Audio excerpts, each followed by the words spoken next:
ಏನು ಪ್ರಾಣಾಯಾಮ ಅಂದರೆ ಒಂದು ಸ್ಕ್ವಯರ್ ಪ್ರಾಣಾಯಾಮ ಅಂತ ಇದೆ.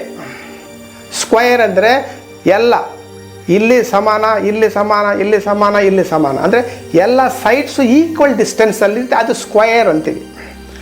ಆ ಸ್ಕ್ವಯರ್ ಪ್ರಾಣಾಯಾಮ ಹೆಂಗೆ ಮಾಡಬೇಕು ಅಂತ ಹೇಳ್ತೀನಿ. ಇದು ಕುಂಭಕಂ ಯೂಸ್ ಮಾಡಿಕೊಂಡು ಹೇಳ್ಬೇಕು. ಕುಂಭಕಂ ಯೂಸ್ ಮಾಡಿಕೊಂಡು ಹೇಳ್ಬೇಕು. ನೋಡಿ, ಉಸಿರು ತಗೊಳ್ತಾ ಇದ್ದೀನಿ, ಹೇಳ್ತೀನಿ ನಿಮಗೆ. ಪೂರ್ತಿ ತಗೊಂಡಿದ್ದೀನಿ, ಒಂದು 5 ಕೌಂಟು. ಆಮೇಲೆ ಹಂಗೆ ಇಟ್ಕೊಂಡಿದ್ದೀನಿ, ಹಿಂಗೆ ತಗೊಂಡಿದ್ದೀನಿ, ಹಿಂಗೆ ಇಟ್ಕೊಂಡಿದ್ದೀನಿ, ಒಂದು 5 ಕೌಂಟು. ಇವಾಗ ಬಿಟ್ಟಿದ್ದೀನಿ,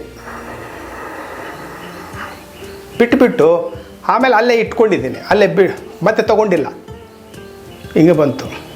ಮತ್ತು ಇವಾಗ ತಗೊಳ್ತಾ ಇದ್ದೀನಿ.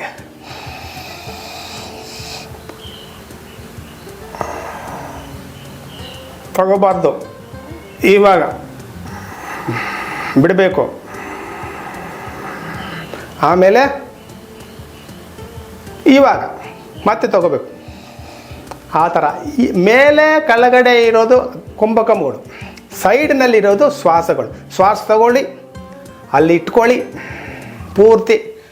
ಆಮೇಲೆ ನಿಧಾನವಾಗಿ ಬಿಡಿ, ಬಿಟ್ಟ ಮೇಲೆ ಮತ್ತೆ ತಗೋಬೇಡಿ, ಸ್ವಲ್ಪ ಹೊತ್ತಿರಿ, ಆಮೇಲೆ ಮೇಲೆ ಮತ್ತೆ ತಗೊಳ್ಳಿ.